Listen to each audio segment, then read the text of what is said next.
that looks better or whatever, or even provides better, but does he get her? Does he understand her? Does he does he know when to listen versus try to give advice or try to solve a problem? Sometimes women just want to vent. They don't want you to try to solve it. Like, does he understand the different nuances within her?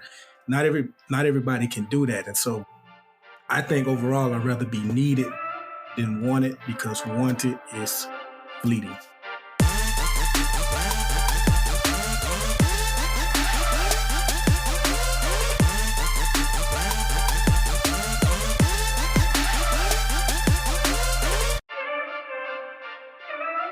What up? It's Three Brothers No Sense, your favorite barbershop style podcast. I am Tavares Ferguson, aka Ferg. Join my co-host Buff and Rozzy. Fellas, tell them what's on your minds. No means no. All right.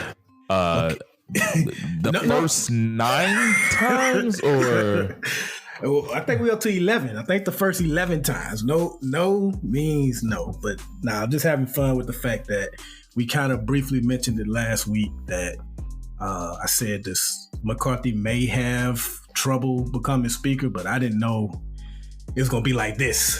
So, explain to the listeners though. Did he think he had it in the bag? Like, he just assumed that he was the man? So I don't think he ever thought he had it in the bag, but I think he felt like he would eventually get to 218. Like, he knew he didn't have like 225 or 230, anything like that. But I think, because he's already moved into the office. Like, he's already moved into the speaker's office for now. So make me laugh. But are we supposed to know that? I mean, yeah, it's no. But yeah, man. So he is negotiating with people that just clearly do not want him to be speaker, no matter what concessions he makes to them. And the fear is, for some Republicans, if he starts making too many concessions to them, then those 199 people that are consistently voting for him, they may start falling off. And so you've seen them nominate people like Byron Donald, a couple more members. I saw Trump even got a vote. So that's been crazy to watch. First time it's happened since 1923. We've already passed that. I think they had 8 votes in 1923. And so now we're like somewhere in the 1800s, the last time we had this many votes. The record is 133 votes, so they still got a long ways to go for that. Hold my beer. That took 2 months. So we've had 3 days, so we'll see what happens, man. So what happens if we don't get a speaker?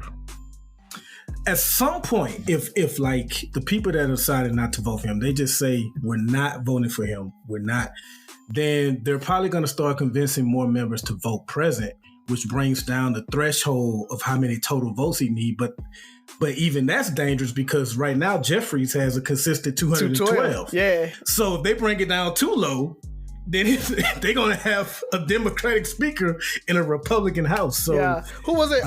Somebody got up there and was like, we will not have a Democratic speaker in a Republican-led House. She was like serious about that. Yeah.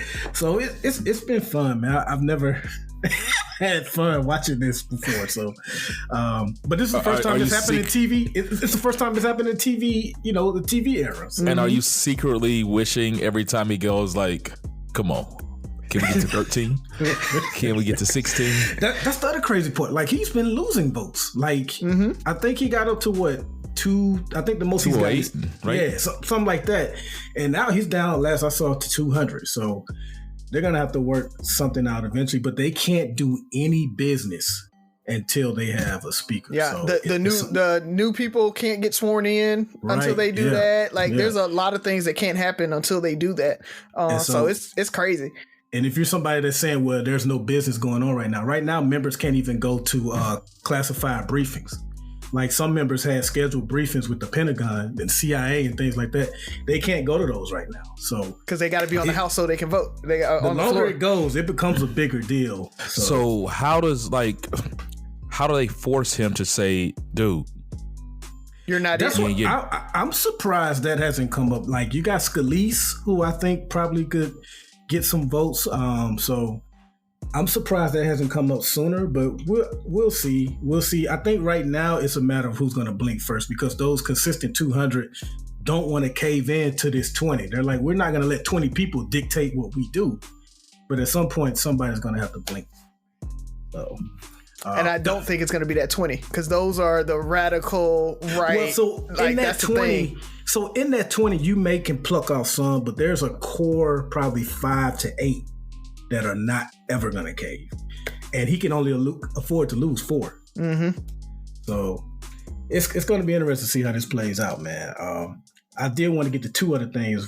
I'm sure you guys are going to touch on them too. First off, prayers up. As soon as our episode dropped later that day, Buffalo Bills game, Monday Night Football. So, I mean, I don't even know how to describe it, man. Just scary. I think it's safe to say we literally had a player that died on the field for a few seconds, and we revived. So prayers up to Damar Hamlin. As we record now, he is able to communicate by writing. And the first question he asked was who won. So I'm just glad that he's making progress. Don't care if he ever plays football again. Right now, I just care about him making that full recovery. And then we'll go from there. I definitely would like to see him play. I know that's his dream. But what's most important is his life. And surrounding that, we had people that said some pretty inconsiderate things. And one of those people was Skip Bayless. Now, we didn't get on him because he disrespected Shannon Sharpe about a month ago over Tom Brady. Disrespected the hell out of Shannon. And we didn't even touch on it. We let that go. But then this time, Shannon did not even come to work that next day. And when he did come, he wanted to give a monologue. Skip interrupted him. And we just had some real live on-air, real tension, which is entertaining for us. But at the same time, it's like, who's running that show? Like, Shannon is a co-host of, I assume, is one of your popular shows, and nobody's going to step in and check Skip on this. I mean, the disrespect is getting out of hand. So I just want to touch on that. Shannon will be gone soon. Shannon, make no mistake about it. He's way talented. Skip's appeal. Skip's appeal is that he is polarizing. Like, he says things that, people are like, I can't believe he said that, but Shannon is the more talented one. He makes better points. He articulates. He's more entertaining. Just it's simple. Like, Skip is more shock and awe. Like, you can watch 10 minutes like, okay, and then he'll say something like, did he just say, like, he's going to say something you're just waiting for. You're waiting for the build-up. Mm-hmm. Shannon's going to be entertaining. He's going to pull out his yak. I would respect, Skip calls athletes names. He probably goes out of bounds with how he criticized. I would be okay with that if he was okay with getting it back. But when it's dished at him, like when Jalen Rose called him Water Pistol Pete, they had a whole entire episode dedicated the next day to apologize. Not just apologize, but like explain how Skip felt and why he felt that way. It happened again when Kevin Durant called him out on something. So he can't take it. He gets in his feelings. But he dishes it all day. And that's what happened with Shannon, though. He got in his feelings when Shannon kind of turned the table on him. Yeah. And then, but his comment, he said people took it out of context, and it was just worded very weird. Yeah. And the way it was worded, like, he can go back and say that's not what I meant because it was weird worded. So it was just a stupid comment. Like, you just have to be more careful with what you put out there, especially in the Twitter sphere, because it never dies, and it's a lot easier to misunderstand what somebody's saying in text. Now, if he would have said that maybe out loud in a different way, you heard the pauses and the like you might have got his point, or the point that he said he was trying to make a little better. But speaking of that, but it was just another thing with Damar Hamlin. You said you hope, you don't care if he ever plays football again. My biggest thing is, of course, his health, but with the NFL and their contracts and Yeah, he hadn't even reached his pension break, holdout period. So he doesn't get any of that. The disability is super low. I think it's like $4,000 a month. It's bad when it comes to this. I mean, the Players Association or Players Union should really take a relook at that and be like, no, if it happens, I understand if you get maybe in practice or even off of duty, but if it happens like this in a game or something like that, I think there needs to be something where, hey, at least your contract is honored, or that's guaranteed, something where you have a chance to get back on your feet and figure it out. Yeah, I mean, that dude, I think his contract for the year was $160. Like 800. 160 was his that was his bonus. Okay. So he was right at $1 million.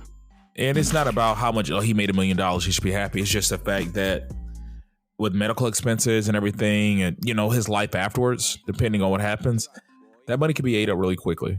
And it's just sad that you kind of what I was saying last week. We put ourselves out there and we do these things, and we always talk about. You always hear like, that job don't need you. You die tomorrow. They'll replace you. It's almost that same situation where in this case, this young man nearly lost his life, and the NFL paused, and everybody's feeling, hopeful and prayerful and supportive. But the NFL is going to continue. The game's going to go on. The team's going to do what they do. And the person who's most affected is going to be that young man. And it depends on how the NFL and things are set up to take care of him. And back to that, you can die tomorrow. Your job's going to replace you. Is it worth it? All the things you're doing. So, yeah, that made your question last week so timely with Tua and everything, man. Yeah, because it's happening. I mean, but it happens on so many different things. It's just you keep looking at it. It's big because you see it on the TV, but it's happening every day. Companies don't shut down because the HR lady died. Right, it doesn't happen. They sign some cards, send some flowers to the family. A couple people go to the funeral, and there's a job wreck right out there.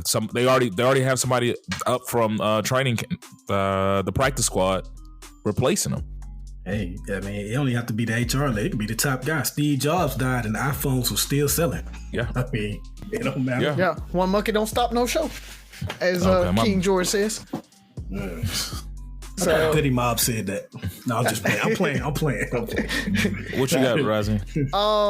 Let's see. The DeMar Hamilton. I was going to talk about that, but other thing I was Hamlin. Yeah. The other thing that I was going to talk about was it's tax time. Taxes are coming. So, ladies, I'm going to put y'all up on game. Go ahead and buy y'all tires now because they probably bought. Oh, wow. So, no. I say that because, I just had to buy something for Haley. Go ahead and buy some tires. Oh, wait. Oh, so you bought them? I didn't. I'm saying we had to go get some tires for Haley. Okay. So I did split them because she was only going to buy 2. So I went ahead and bought the other 2. One because it was basically buy 3 get 1 free. So I was like, it don't make no sense for you to just get 2. So, but she was adamant about only getting 2. So I tried to talk her into it. So I went ahead and paid for the extra so she can get the full set. But yeah, so buy some tires. But every year I go on my rant about what you can do with your tax returns. So I wanted to kind of bring that back around full circle. If you guys need some help with your credit or something like that, take your tax return, go to the bank, get a CD secured loan. You walk in with $5,000, you walk out with $5,000. It's very, very simple. And so you can do interest only payments on the loan. It builds your credit. You still got that $5,000. And you can do whatever you need to do, pay some bills off, catch bills up, do whatever you need to do, whatever you normally would. But now you have a loan that can really help you get your credit back right. And then after the 12 months, if you do a 12-month CD secured loan, you go ahead and pay that off, maybe your next tax return, or, you use the money in the CD to pay the loan off, whatever you have to do. But either way it goes, it's a good way to get your credit right and not really lose anything because you walk in with the same amount that you walk out with. So just want to throw that out there, man. Use your taxes wisely. Don't just go buy new cars that's going to get repoed in 3 months or anything like that. I'm not saying anybody would, but we've seen it happen plenty of times. So don't do that. So that's all I got, man. Okay. Don't have much. Just happy to be here. You know, with everything going on coming into the new year. How was your New Year's Eve and weekend, fellas? Do anything special? No, we was here and watched the countdown. That was it. Yeah, I actually stayed up. I was up at midnight, so that's, you know, a big woohoo. You sound so old. I am old. So old. You had the beach house, right? Yeah, we a group of us went out and did a beach house with the wives and kids for the weekend. So it was 4 families, and we just had fun. And it was 4 families. I think it was like 7 or 8 kids, and we just had a blast. You know, the kids were around the same age, and everybody played, and we ate good, drank good, and just brought in the New Year's. It was peaceful. I needed that. I mean, to the point where I usually want to last people up. I stay, I host, entertain, and stuff like that. We left Monday morning, so Sunday night, like, I passed out on the couch. Like, people were so surprised to see me just that relax and pass out, because I'm just never that guy, you know. But it was relaxing. I needed it. It was tough coming back, you know, to work Tuesday though. But outside of that, but we had fun. The kids, we tried to go to the Space Center. They were taxing and doing something crazy, but we ended up taking the kids to a couple of things. But, you know, it was fun. It was a last minute thing, luckily, because, you know, I would have overthought it and probably talked myself out of it. So outside of that, any good shows? Have you guys caught up on the Best Man finale? Is that what it is? Yeah, the final chapters. Final chapter. Yeah. I've still got a couple. I got like 1 or 2 episodes left. Anything else good out there? Quantum Leap's back.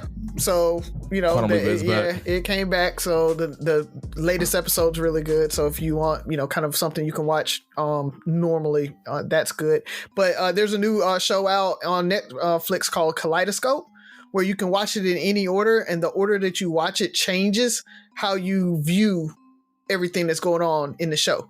So there's like over 2,000 ways or, you know, series of watching it, and every time it's a little different. Like, you'll get a different take on it.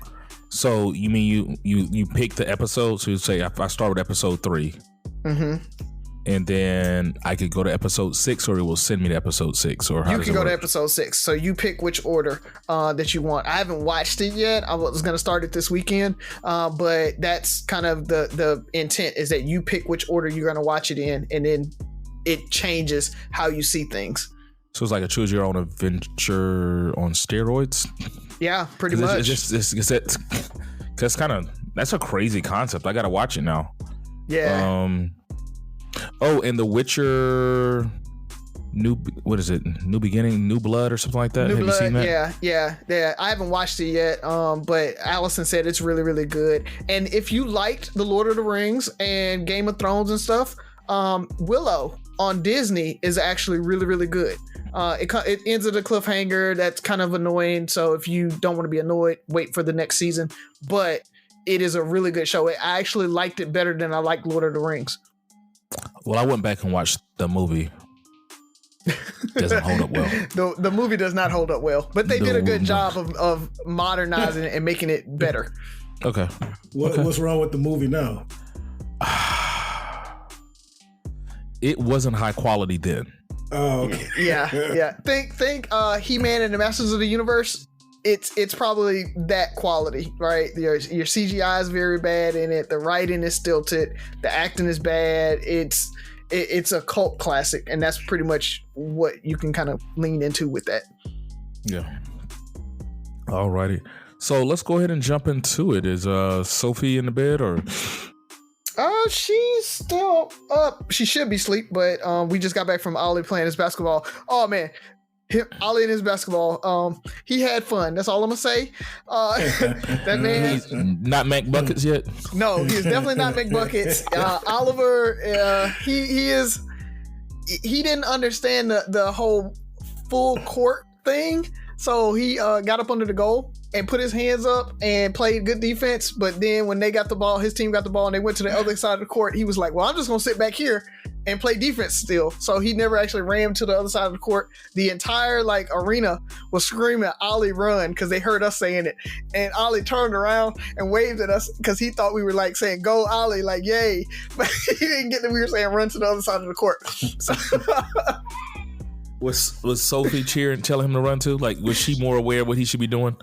No, she was playing Minecraft, so she was half paying attention. So okay, she already knew this is not my brother's ministry. No, but I will tell you, by the end of the game, you could see the growth because Ollie didn't touch a basketball until 4 to 6 weeks ago, and so you could see the growth from the beginning of the game to the end of the game. He was starting to figure out what he needed to do. So I by the end of the season, I think he's going to be okay. So tell them about the guys who've been touching the ball though. Oh yeah, finger rolling. These kids were finger rolling. One little kid threw an 8-year-old 3. It was step back 3-year-old stepping, all this stuff. It was crazy. I don't understand. But that just shows you parents out there. Expose your kids early. So then when they do get to where they're 8, 9, they already kind of have it built into them and that muscle memory built in because Ollie's trying to build it now. Yeah, that's such a touchy subject because they're saying these kids, because they're starting so young, by the time they make it to college or, they've had a whole pro career. The wear and tear on their knees after all the AAU games and stuff like that. Well, I say exposed because, yeah, I agree. I think the whole playing multiple seasons and the travel ball and the regular rec league and then you're putting extra practices on them because you want them to be the best kid out there and stuff. That's where I think it gets there. But just letting them go out and play early, I don't think anything's wrong with that because you want your kids active. It's you want them exercising, you want them active, you don't want them sedentary, and especially with the days of kids just playing Nintendo Switch all day long. You want to give them something to do. So I think organized sports actually helps with that. Okay. So, but anyway, let me go get Sophie. Hey, Fidelity. What's it cost to invest with the Fidelity app? Start with as little as $1 with no account fees or trade commissions on U.S. stocks and ETFs. That's music to my ears. I can only talk. Investing involves risk, including risk of loss. Zero account fees apply to retail brokerage accounts only. Sell order assessment fee not included. A limited number of ETFs are subject to a transaction-based service fee of $100. See full list at fidelity.com/commissions. Fidelity Brokerage Services, LLC, member NYSE, SIPC. Good night, itchy eyes. Good night, sudden sneeze. Good night to your symptoms of allergies. Zysol is the allergy medicine you take before bed. It provides powerful relief while you rest your head. Not just all night, but all the next day.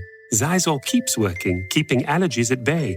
And without those annoying symptoms disturbing your rest, you can wake up the next morning feeling your absolute best. Remember, be wise all, take Zysol. At night. Nah, she said she ain't got a joke and she laying down. She about to go to bed. Right. She got her bonnet on and everything. So she deeped us. Not today.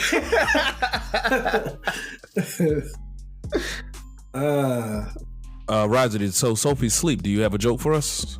Okay, then. Oh man. No, I really don't. So I did hear about a guy. So we'll jump back into. You got it. You got it. I mean, I'm just trying to say. No. I was just saying. I was just gonna say. I heard a guy got fired from the calendar factory. All he did was take a day off. But that's it. No. Well, I mean, even you messed up on that. I did. I'll probably cut that one out. Yeah. I don't even like that one. It's so stupid. As Sophie says. You should have followed his lead. Left that one out. Take a day off. Well, we're back. Everybody's favorite Barbershop Style Podcast, Three Brothers No Sense. So let's go ahead and jump into the questions, the meat and potatoes of it. So who wants to start? I'll go first today. I talk about taxes and people kind of going and buying charges and getting the stuff repoed and everything like that. But I know we are not immune to frivolous and just random spending as well. So I want to know, fellas. No, that is correct. Yeah. Mm-hmm. I want to know, what's the most frivolous thing that you've bought and instantly, like after you bought it, was like, why did I buy this? Or buyer's remorse. Yeah. Like the most random, like, oh my God, why did I get this? I gotta think on that one, bro. That's a tough question for me because I'm very frugal when it comes to that. Like it's hard for me to spend money. But you've done something, even if it's not something like, yeah. I'll answer mine first then, to just kind of get the juices flowing, or a couple of them, because I had a chance to think through it. Something small. Was I randomly bought a Zoodler? Do you guys even know what a Zoodler is? It's like what you use to make zucchini into noodles. The little spiral cut thing. Yeah, so I bought one of those one time. So it was like just the most random thing. And Buff, you always bring it up, but that Bulova watch. Oh yeah. Oh, you regretted that? I not necessarily regretted it, but it was just one of those things that I didn't need that. Like, when I got it in the mail, I was like, this is cool, but I was like, I didn't need this. Like, I really did need this. Like, so it was that second guessing of it all. It was just, but I'm bad about that anyway, though. It's like just making the snap decision. It's like, I got the money, so why not? And just getting it. So I do that. Buying bottles. That's another one that's probably really frivolous, but I do that every once in a while. But I think the only thing I can think of, I hate when I go to a very, very upscale restaurant and spend money and the food isn't that great. Oh, it's mid. That's a huge regret. I'm like, man, I could have just went to Five Guys. Well, Five Guys high as hell too. But nah, like, like the birthday dinner I took Tabitha on, I took her to Trulux. And we love Trulux in Miami. We went there last year during Allison's birthday. Took her there for Mother's Day. Man, great experience. Everything was great. Matter of fact, we had gone there before when I went there a few months earlier for my birthday, and we had gotten takeout. And y'all know takeout is never as good as it is in the restaurant. And the takeout was so good, I was like, yo, when we come back, we got to go to the restaurant. It's probably gonna be even more bussin', and it was. So we got one here, like I think last year or a couple of years ago. I was like, yo, I told her, we have a Trulux here in DC. So I took her there for her birthday. And maybe it's the chef or something. I don't know, but they need to take some pointers from the one in Miami because the one up here was trash. I mean, it was like the lobster mac and cheese looked like it was made with Velveeta, and it was bad. It wasn't good. It was mid. So, but most of the stuff I buy, and I bought some overpriced stuff. Like we was talking in our text thread about what shoes we're going to wear to the sneaker ball, and I told these gentlemen what I'm wearing. I don't regret it at all. So I buy some high price stuff, but I rarely regret. And like, I know Ferg always says he agonizes over purchase. I do too, but I usually reach the conclusion that, okay, I want it. Like that backpack that I wanted, I kept telling y'all I wanted. Mm-hmm. I think it took me like 2 years to get it. Overpriced, expensive, but I got it and I like it. Yeah. I don't regret it. So nothing, you've never like just bought something, and maybe not a regret, but just was like, even when you had it or wore it or whatever, or used it, you're like, I really didn't need this, or I don't need this. I'll say this, the M4, not immediately. Yeah. When I first got that itch, but it wore off quickly. And like when my Tahoe went down and I had to drive it every day, like DC got some f***ed up streets. So driving that in every day, it was like, I don't know, you just kind of get used to it. And it's like, it's a car. And then like, I remember one of my coworkers was like, man, you get that M4, you're going to have too much kitty cat thrown at you, man. And women going to be jocking. That's not how it works. Or not for me. You know who gave me the most compliments on that car? Dude. Not one, because it was an M4, but two, like, I don't want to be sexist. Rozzy already was with the ball tire joke earlier, but like most women that I've come across, at least most women aren't into cars like that. Like they know a nice car when they see it. So I had an M4, but it could have easily been just a BMW 4 Series. They don't know the difference, right? Like, which is like $20,000 or $30,000 less. So to them, it's just like, oh, he got a BMW. How nice. Not like, oh, he has an M4. Wow. Right. No, they know Lamborghinis and Ferraris and Corvettes and stuff like that. That's what gets you that. Like an M4 is not going to get you that. So yeah. So I don't want to say I regret it, but just like the longer I had it was like, okay, it's a car. Yeah. Yeah, for me, it's hard to think. So I think the closest thing would be very similar to Byron, because I'm very cost conscious. I'm very frugal for the most part. But when I'm in the moment, I'm in the moment. Mm-hmm. So like if we're going on vacation, it is what it is. You know, like, or we go out to eat, it is what it is. I'll just look up, and I'm saying, wait, we'll go to a nice restaurant. Like, happened to have a lunch meeting today, and we went to Trulux. Luckily, it was on the company's dime, but it was like I didn't really enjoy myself. And you know, I'll take Z out. We'll go on a dinner, and it's just like we'll look up, we'll spend money on food. Luckily, I guess the best thing is a lot of our tab will be drinks, because we will drink something nice, and we're usually not dissatisfied with the drinks. But it was like, man, we spent all that money, and she's like, babe, we could have stayed home and you could have cooked this. Like, your food is so much better. And you're like, you're right. I wish you would have told me that $200-$300 ago. You know, like,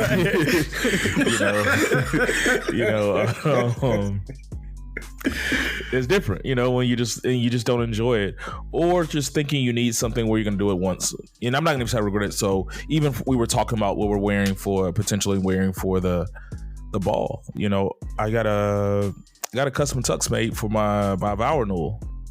Paid a pretty penny for it, and I don't know the next time I wear it. And then the next time I wear it, is it gonna fit the same way? Because things change. Mm-hmm. You know, I could have rented a tux or got a nice little tux and call it a day. But, you know, I enjoyed it because I was able to say I didn't really cut any cost. And for that one moment in my life, you know, for somebody who usually overthinks those things, I'm like, you know what?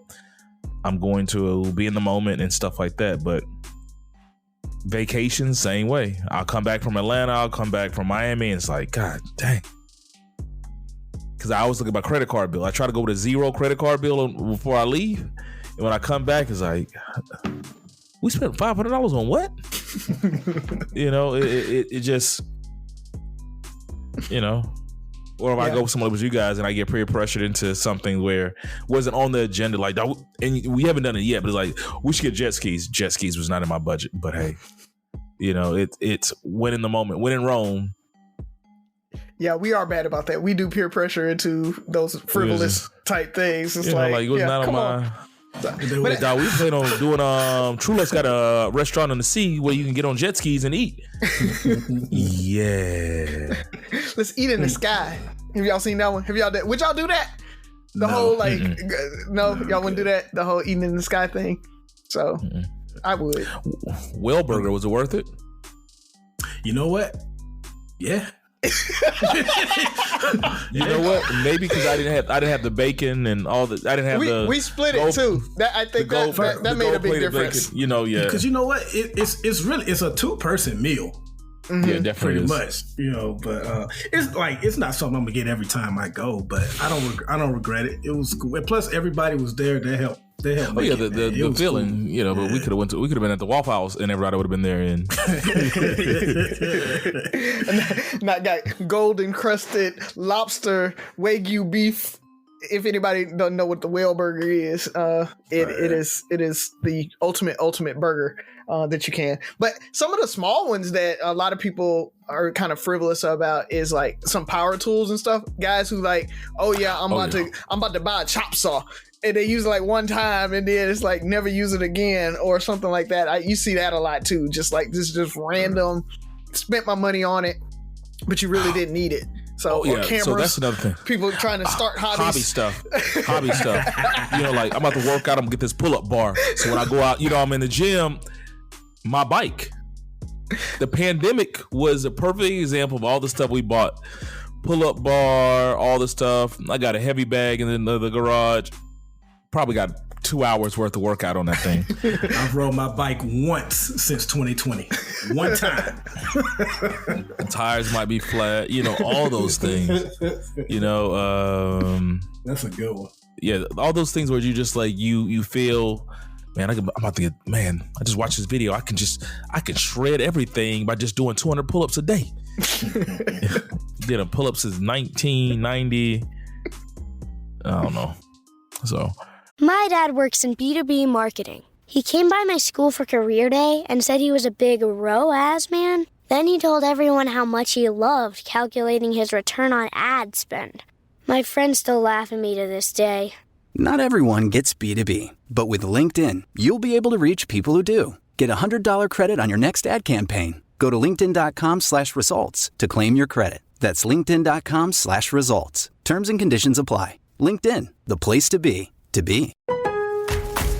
Lowe's knows that free is just better. That's why MyLowe's Rewards is free to join. As a member, you earn points towards MyLowe's money on eligible purchases, get exclusive free gifts, and earn free shipping at Silver Key status, all on top of weekly member-only deals. Don't wait. Join MyLowe's Rewards for free today and start saving more. Lowe's, we help, you save. Loyalty program subject to terms and conditions. Details at lowes.com/terms. Subject to change. That's a good question, Razi. What you got for us, Buff? So not long ago, I asked you guys about loyalty and respect. So it's kind of in that same vein. But when dating or looking for a mate, would you rather that young lady to want you or need you? You rather be wanted or needed? I don't.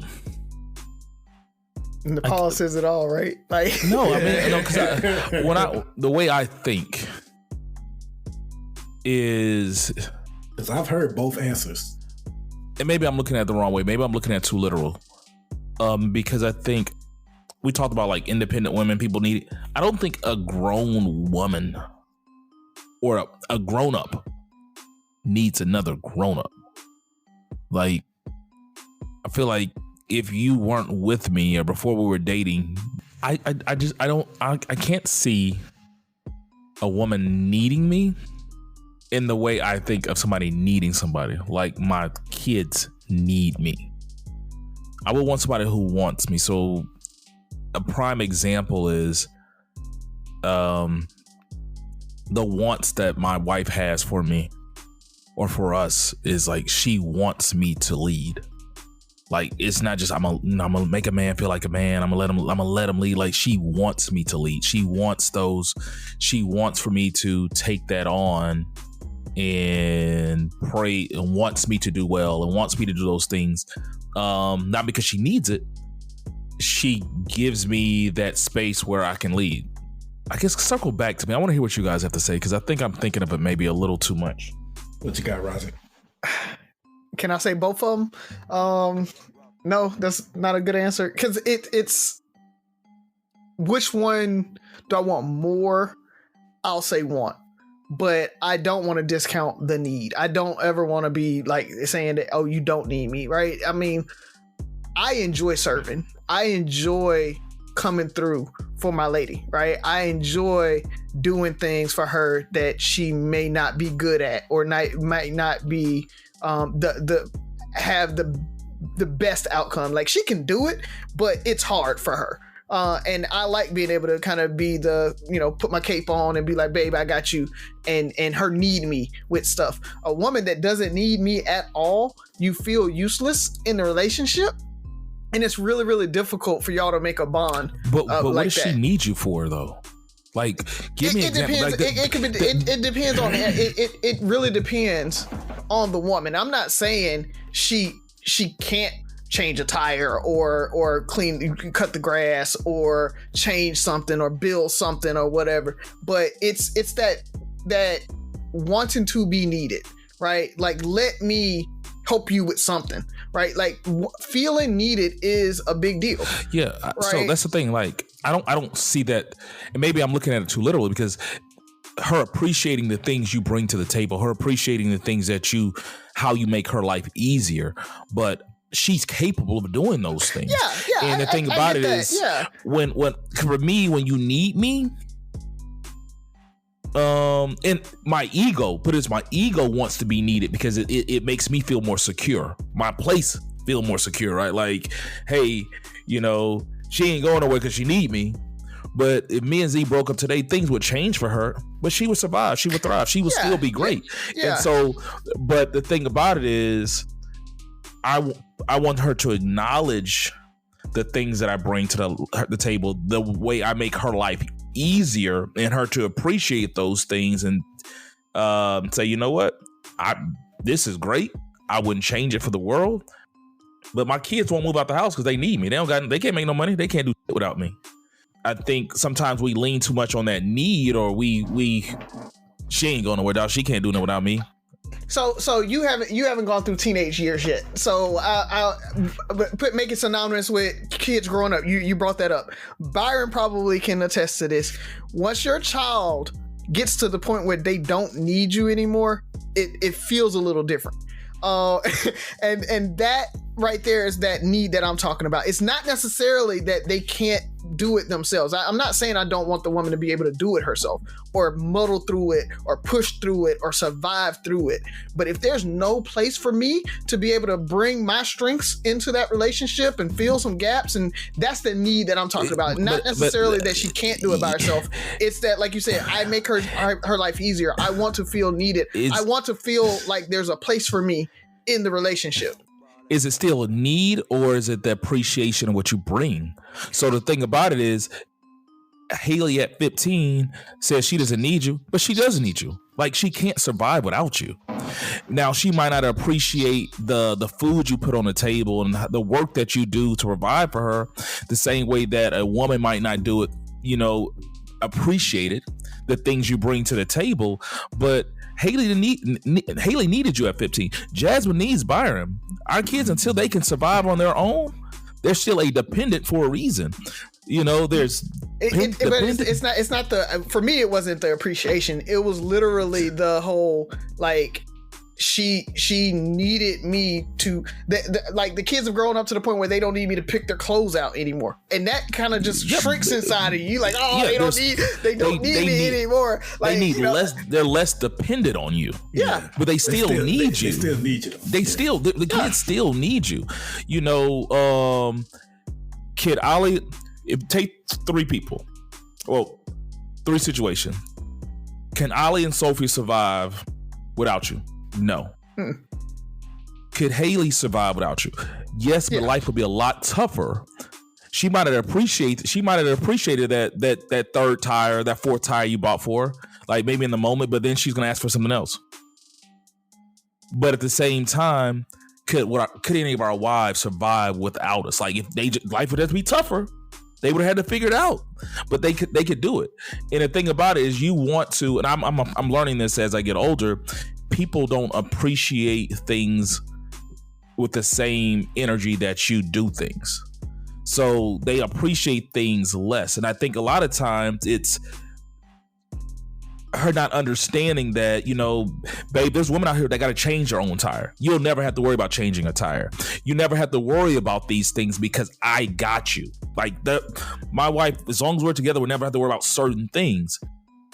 But if we were apart, she still get those things done. Yeah, but for me, and that goes back to, I always talk about, I don't do things for other people, and for that, I don't care if she appreciates it or not.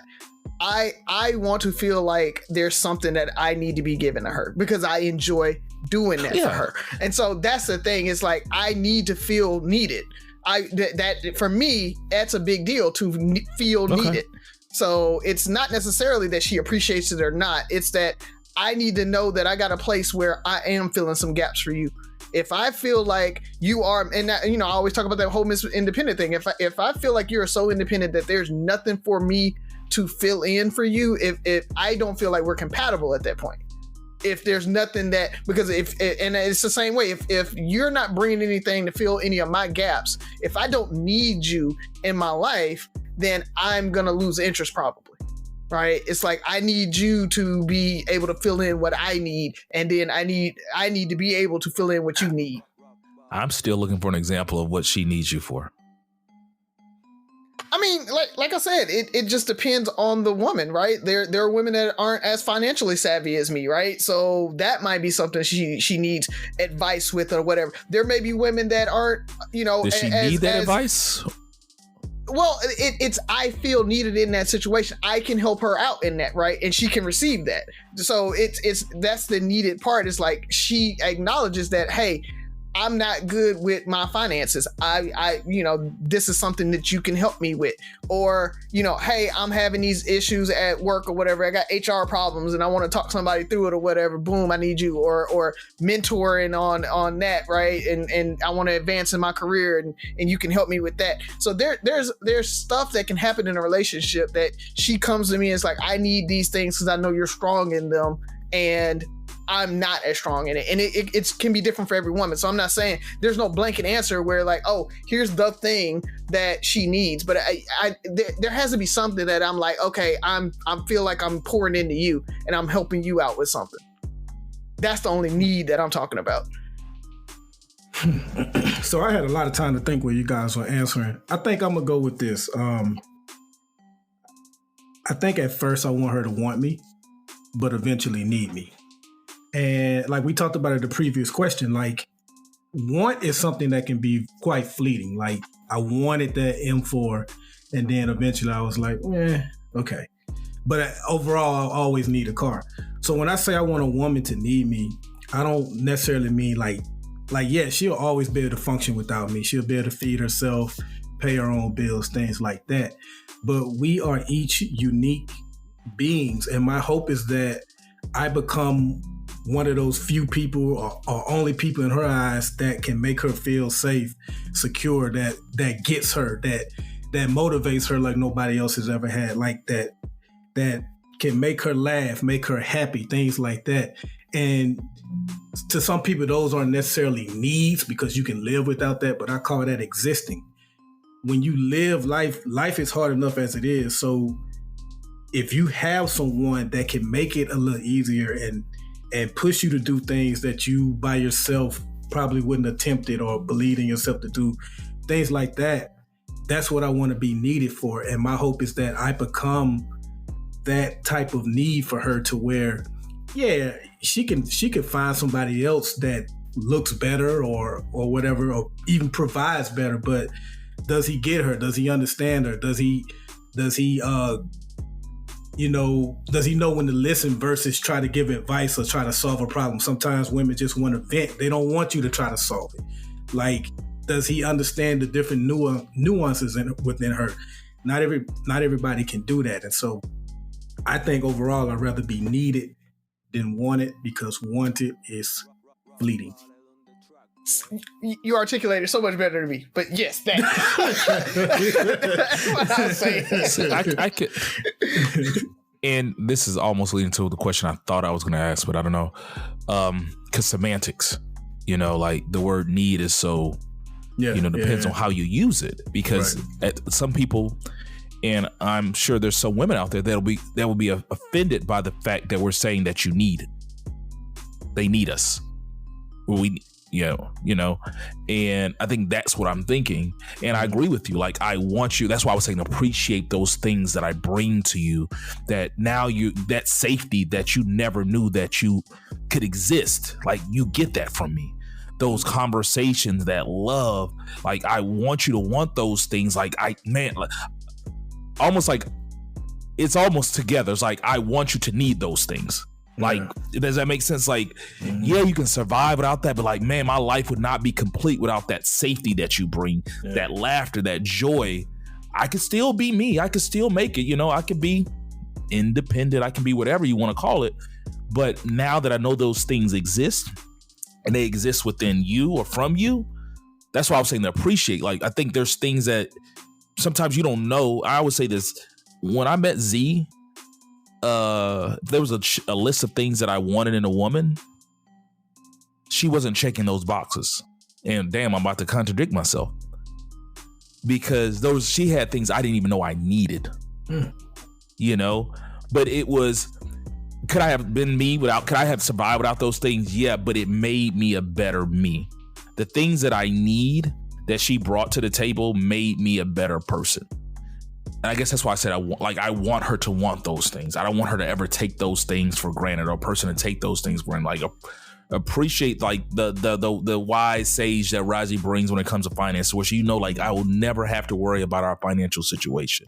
I know that this man will always protect my heart and my mind and my spirit, even beyond himself. You know, like, that's what I want. And I want her to continue to want those things, because sometimes you take your needs for granted sometimes at the same time. You know, like, you just, you know, you were talking about the kids. They start, when I was going, like, they stop appreciating things that you bring to the table, because it's like, my kids literally think I wake up and my day revolves around them. You know, that's all that happens. You know, I'm like, you know, mommy and daddy have a life outside of you. Really? Yes, little nigga. Like, you're 7. There's a whole 35 years before you were born. So that's a really good question, Buff. I like that. And now I don't even know what my answer is anymore.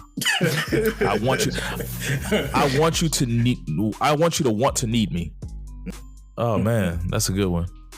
It's a really interesting questions today, fellas, but I think I'm gonna cop out, because we had a really interesting conversation. Not conversation.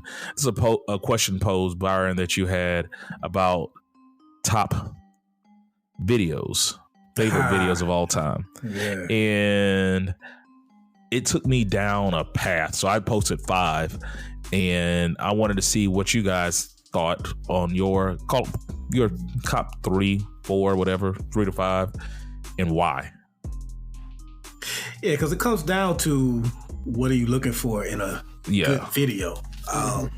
So for me, are you asking, like, why did we choose the 3 or 5 that we chose? Yeah. Well, let the listeners know what you chose, because... So first off, it's hard as hell to even narrow it down to 5. But if memory serves me correctly, I went with Busta and Janet, What You Gonna Do. Okay. I went with Michael Jackson, Remember the Time. I went with Biggie, One More Chance. I went with T.I., What You Know. And I went with Rick Ross, Aston Martin Music. Okay, let's start. Let's start with Busta and Janet. Is that in any particular order, or? No particular order. So let's start with Busta and Janet. It's the song. First off, the song has to be good. It can't be a trash song. I don't care how good the video is. If I don't want to hear the song, I'm not gonna watch the video. So all 5 of those, I like those songs. But with Busta and Janet, it was the visual for me, like, just how they put that together, and it was just dope how they did. It's like, it's not a bunch of I guess you call it location changes. They're pretty much in, if I remember the video correctly, pretty much in one spot with the liquidy floor background and shit. But it was dope, man. It was just dope how they executed it. One More Chance with Biggie, just all the cameos and stuff, man. The song, first off, I always say, because most people know me, consider me a Pac fan, and they automatically think I don't like Biggie. And that's not true. I just think Pac was better. But I think One More Chance by Biggie is a top 10 hip-hop song of all time. That's how much I like that song. But with the video, it just was dope to see everybody just at a house party kicking it, and just all the cameos just fit. And it was just cool. It was real cool. Michael Jackson, Remember the Time. Speaking of cameos, I mean, I don't really think I need to explain. It's Michael Jackson. So damn near every video. I saw some people, all of their videos were Michael Jackson videos because of how dope his videos were. But just to see him portray ancient Egypt accurately, like he did with black people, it was just a cool video. Aston Martin music, for y'all know I love visiting Miami. And for me, it's something about that song. It just reminds me of the euphoria I get when I'm riding from the airport to Miami Beach. And I always say, like, I think the sky is just bluer in Miami for some reason. Like, everywhere else, it's just more blue when you get to Miami, and the sun is just out more. But that song just reminds me of that euphoria I get when leaving the airport and heading to Miami. And what was the fifth song I said? T.I., What You Know. That's probably my number one favorite song to like work out to, as far as like, especially running on a treadmill or just lifting or whatever. I don't listen to it all the time, but if I had to pick that favorite song I like to work out to, it's just something about the cadence, the beat, and everything with that video. And I enjoyed the movie that's tied into it. And they show scenes from the movie during the video, and you got Mike Epps at the beginning, and it's a cool video. Okay. It's so many others I could have chose. It is. I'm gonna just stick with that. Razzie, what you got for us? Mine's a little different. I had a couple on there. One More Chance, hands down. I'm with you on that one. That's got to be on the list. I put Tip Drill on the list. Everybody laughed. Of course you did. but just Savage. Like you talking about the nostalgia of it all, of it, staying up, watching Uncut, like seeing it, like, oh my God, mind blown. If we have any young listeners, because I don't even think you can watch Tip Drill anymore. It's not even on YouTube, is it? Yeah, you can watch it. It comes on. Yeah, it's on YouTube. Okay. So yeah, you can watch it. He said, "Come on, like you can just turn on at 8:30 Tip Drill show." So it'll play. But for Michael Jackson, I picked Smooth Criminal. Ooh, Smooth Criminal. Smooth Criminal. When they did the lean, and they had that changed what I knew about gravity, physics, everything. So that video, and all of Michael Jackson's videos were semi movies, right? They were shorts when you really kind of think about it. They were about 15 minutes long. They were full on like semi shorts. So, but Smooth Criminal was my favorite out of his pack. And then I had G Thing. So ain't nothing but a G Thing, Dr. Dre, Snoop Dogg, like watching the lowriders like bouncing on the hydraulics, and like the little boy just throws his hand up at the right time. It's like all of that, man. Nothing was funnier than when old girl walked by and little buddy just turned back and looked at her with all the rest of the homies. And if you look at her now, like she probably she about 17, like. She wasn't BBL'd or anything like that. I mean, but back then, that natural beauty like that, man. Like even I'm watching Tip Drill as an older, like. When I watched last week, the bodies on Tip Drill weren't like video vixen girls today. Like they were kind of normal looking chicks that you would think of today. And so I like that one, but those were the ones that really kind of caught my mind. Well, is that 5? I thought it was like 3 or 4. That was 4. Yeah. And I think this will go to. For some reason, Candy Girl. That video for me, just New Edition. Yeah, like. That video did it for me for some reason. I don't know. It's just, maybe it was like you said, the song had to be good, and it's a song and the nostalgia of it all or whatever. But Candy Girl video really kind of, sitting on the steps and really kind of all of it, man. That video just kind of stood out. So, Razzie, I usually don't flow with your list. I don't know why, but I flow with your list today. More similar to mine than Byron's was, but y'all both had good lists, and I like every time I heard a song, like, I see why that's on there. I see why that's on there. So mine is all about nostalgia and kind of nostalgia and envisioning myself in that video in that time in my life. what I thought my life was going to be like. So we'll start off. Rise, you already said one. This is the first video that came to my head, and it was what, Buff? I want to change one. Yeah. I'm going to take T.I. off. I got to put Outkast and UGK International Players Anthem on there. Sorry. I thought you would say, I'm surprised you didn't say that. Yeah. That's right. My first one was G-Thing. Because I just remember circa 1992, moving back to Mobile, top 8 at 8. You know, like, I'm getting to bed and that song's on. And when I saw the video, I just thought, I don't know why, but that's what my life was going to be like when I grew up. Like, I thought I was going to be in those, in the lowrider, and I'm going to be in those parties where everybody just hit, you know, like that. Like, I couldn't wait to be grown to experience that part of life, because, you know, when you're young, you're just waiting to be grown. Like, you're waiting to, like, man, these middle school dances ain't. But when I get, you know, 18, 19, and we sitting there drinking some St. Ides or some, like, that's what life's going to be like. You know, that's what I thought was going to be. And it introduced me to the West Coast. It did. And so that was number one. No particular order. So that's just the first one that popped in my head, and I was debating. And then, like Rise, I thought about New Edition. If It Isn't Love. That's when they do the dance scenes in the warehouse. Like, I thought that video was so cool. Like, I'm like, man, these dudes, like, their whole video is just them practicing. Then this video is so dope. It was a behind the scenes look at New Edition getting ready for a show. And that's when I thought I wanted to be in a boy band anyway. So, and these were the coolest dudes in the world. And that was just it. It was just them having fun with their homeboys, because, you know, you and your homeboys started a boy band. You touring America, you touring the world, you got all these chicks. I wanted that life. And that video might have came out of 87, 88, I don't know.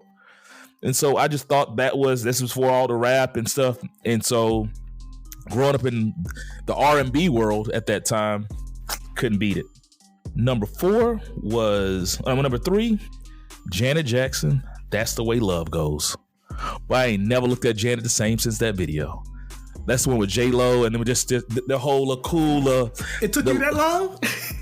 It took you that long to look at Janet? No. But like that video, I always thought she was attractive. So no, Janet got me at Control. Let's Wait a While and What Have You Done For Me Lately. I've had a crush on Janet since the early 80s.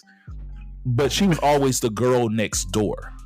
But when she got that That's the Way Love Goes, and it was that cool little quirky, she's hanging with this multicultural group, they're like real laid back, bohemian, you know, that was when I realized I probably wasn't gonna be a thug. I could see myself kicking with that. That's like Kyle Barker, you know, my alter ego, would have hung out with them. He would have been on the steps snapping and doing that stuff, like dance. Like, I could see myself in that vibe, that cool, just held that late 90s, you know, with the necklaces, like that cool, just, and that song just vibed, you know. And Janet was just stunning, and she was sexual but classy, still kind of flirtatious, and it wasn't overtly sexy. And I just appreciated that with her. The fourth one was B.O.B. Bombs Over Baghdad. That video changed the way first, man. I looked at Atlanta. Atlanta was already on the map. 1, 2, 3, 4. International. The video for the video to have just as much energy as the song. Yeah. Like, this nigga was running the video. You know, like, and so. But I had just got to FAM. I was going to FAM, you know, and I'm meeting people from Atlanta. And in my mind, you're seeing Atlanta on this, like, the grimy, the ain't too different from Mobile. You saw the country southern side of Atlanta, and you didn't know Atlanta had its own culture. Like, once you learn Atlanta, you like, these dudes in Atlanta are a little different. There's a whole Atlanta culture, and they weren't B.O.B.ing, but you saw the beauty of the South in Atlanta like that. It just put to me, it was polarizing, because I think it was a time period, the energy of the song, the energy of the video, Zay, all my homeboys that I was meeting from Atlanta, it just put Atlanta on the map. It was just different, man. I just remember the first time I saw that video, and we didn't understand the words. We we were trying to figure out what they were saying, and the chorus came, but we were just feeling it. 5 would be, and nobody will feel this but me, This Is America. What do you mean? Oh yeah. I feel like, as far as one of the greatest, like when you look at that, the way it came out, I don't remember in recent history people talking about a video and like, what did that video mean? It was so, I mean, from the time the video dropped and him coming out dancing, and then all of a sudden shooting a dude in the back of the head, it caught your attention from the moment the music dropped. And the song is dope as hell, but it was the video was, it went left and it went right and it went straight. It was just all over the place, and you had to literally watch it multiple times to try to figure out what was going on. Like, you be watching like, did somebody just ride a horse through the video? It was just like random stuff. Like, you were just sitting there, like, it was so much going on in that video that I'm not smart enough to understand what's going on. But you wanted to understand. You wanted to, and it was the perfect timing with everything that was going on, with all the police violence and stuff. It was almost a rallying call for the new generation. And so I really appreciate that video. Donald Glover, because when you go back and watch the video and you watch his face and the dances and all the stuff, I think he's one of the most talented artists out there right now. Or entertainers. I wouldn't call them artists, entertainers, because he sings, he dances, he raps, he's a hell of an actor. I don't know what else in the entertainment world this guy could do. And you saw it come out in that video.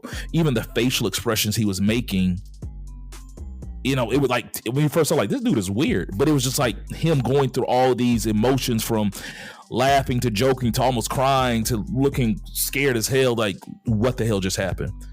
So that was super dope. And I'm gonna finish with this, and I'm not even gonna explain it. I think the GOAT of videos, I said 5, but this doesn't even count.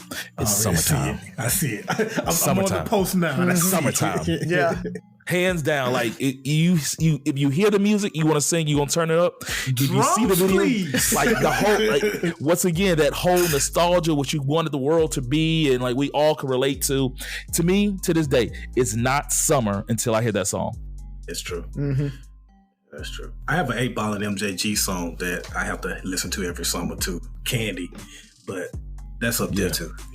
Yeah. So. Man, with that being said, damn, that was a fun question for you. Let's go, dog. Because they all took me down memory lane, where I wanted to be and what I thought I could be and what I thought life was going to be like, and you couldn't wait to be old or grown and stuff. And G-Thing was. It didn't make my list, but go check out Trick Daddy's Thug Holiday. Just go watch it before you argue with me, people. So it has a good message. It's a dope video. And let me spank it. Okay. And it's so cold in the D. It's so cold in the D. That might be the worst song ever. That is 10 times worse than Let Me Spank It. Okay, so let's go ahead and close out, fellas. Raz, you got a lot of editing to do. I do, but it's no big deal. You know what's smart? Enjoying a fresh gourmet meal at home that you didn't have to cook. Meet Factor, your loophole in the laws of mealtime. Chef-crafted meals delivered with a tap, ready in just 2 minutes. You know what's even smarter? Treating yourself without cheating your goals. Factor is dietitian approved, chef prepared, and you plated. Pretty smart, huh? Refresh your routine and eat smart with Factor. Learn more at factormeals.com. This episode is brought to you by Nerds Gummy Clusters, the sweet treat that always elevates the vibe. With a sweet gummy surrounded with tangy, crunchy nerds, every bite of Nerds Gummy Clusters brings you a whole new world of flavor. Whether it's game night, on the way to a concert, or kicking back with your crew, unleash your senses with Nerds Gummy Clusters. Only thing I got, man, happy Founders Day to all the January babies out there. Who all is it? It's Deltas, the AKAs, the Alphas, the Kappas. I can't remember them all. We just the January babies. Happy Founders Day. It's a bunch of y'all. It's J5. We're recording on the Kappa's Founders Day. Yeah, that's right. We are. Woo! Razi used to want to be a Kappa, but let's keep going. No, never that. I was never fancy enough. So we literally had like contests to see who could be more wrinkled in high school. I remember that. Yeah. Lorenzo, yeah, I remember that. Lorenzo won. Lorenzo did win that a lot. That's terrible. He was so lazy. That is terrible. Shout out Big Renzo. That's all you got, Razi? That's all I got, man. That's all I got. Okay. Okay, so 2 quick things. We talked about shows you can watch earlier in the show. Deion Sanders has been the topic of a lot lately. Coach Prime is on Amazon Prime if you want to check that out. Gives you some good behind the scenes looks on everything that was going on. And also, Razi's question last week was about New Year's resolutions. And I just want to just touch on that again. If you made New Year's resolutions and you already feel like you're falling off a little bit or already backsliding, don't give up. You know, that's what most people usually do. Be different from most people. Keep at it, even if you missed a day at a gym or you cheated on that diet that you wanted to start or you didn't save, you already didn't save like you should have. Just hit the reset button and keep at it. Don't give up. And you'll be proud of yourself come the end of the year. So I just want to try to motivate those that feel like they may already be falling off on their resolutions. Well, since we brought up Deion and Razi brought up the Kappas and Alphas, I might as well do this and you'll never hear me do it again. Shout out to Bethune-Cookman, better known as BCC, for acquiring Coach Ed Reed as their new head football coach. I think that's pretty cool. It ain't gonna do y'all no good because we about to still getting that. But hey, good job of getting a prestigious coach who's well known and can attract and bring some positivity, more positivity to Black college football. So shout out to BCC. Outside of that, Happy New Year again. I don't know if we said it enough. Happy New Year's to all our listeners. I hope everybody had a great holiday season. I hope Black Santa brought you everything that you needed. Happy Kwanzaa, Umoju, and all that stuff. Ani, we got to get you on doing Kwanzaa one day. And just welcome back. Thank you for sticking with us. It's been a long, rough year. Hopefully 2023 is better for you, me, and everybody. So with that being said, time out. Shout out to Inspire You on Air. I'm so excited with these guys. We will be at the Sneaker Ball February 17th celebrating with these guys. And we're kicking off season 5. So 5 is a good year for us. I can't believe we've been doing this long. I don't even know what episode we're on. We're on episode a lot. That's what I'll call it. I don't know. 165. 165 episodes. That's a lot of episodes, people. And I'm glad we're still doing it. So thank you for listening to us. Thank you for supporting us. 6 Rules of Podcast. Listen, like, share, subscribe, comment, and most importantly, listen again. Talk to you next week.